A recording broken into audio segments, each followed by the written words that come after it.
Le labyrinthe du temps, chapitre 2, concept et singularité. Le labyrinthe du temps ne répond pas à une définition traditionnelle d'une œuvre d'art, ni même d'une recherche. On l'associe en premier lieu à une représentation abstraite de la réalité d'un objet, d'une situation, d'un phénomène. En d'autres termes, ce projet s'apparente à un concept caractérisé par une association de singularités. La première de ces singularités lie concept et problématique. Elle tente de faire surgir une série de questionnements pertinents avec l'objectif d'entrevoir des réponses. La seconde singularité est en relation avec l'aspect dynamique et créatif de l'œuvre, qui comporte au sein même de son développement un processus de remise en question. Cette mise en abîme critique du concept sur lui-même pourrait provoquer la fin du labyrinthe, comme entraîner un développement infini.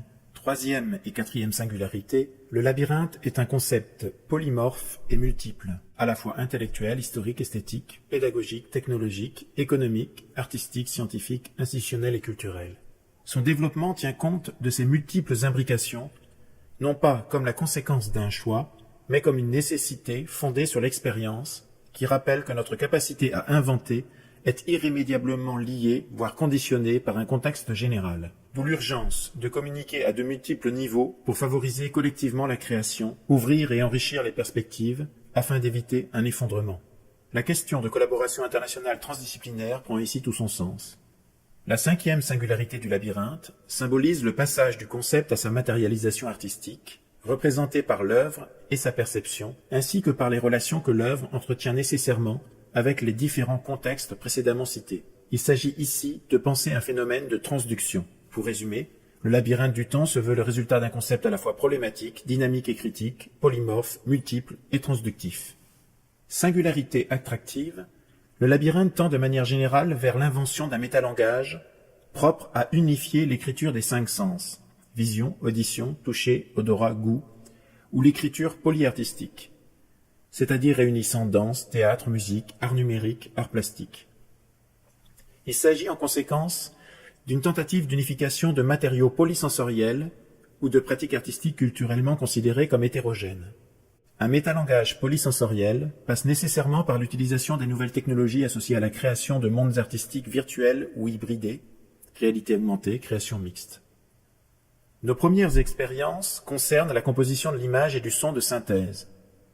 L'invention d'un métalangage polyartistique dépend quant à lui d'interprétations plus traditionnelles, avec la présence d'interprètes sur scène.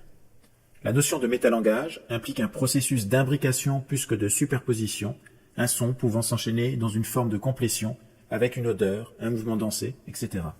Précisons que la notion de métalangage s'inspire ici au départ d'une définition liée à la linguistique ou l'informatique.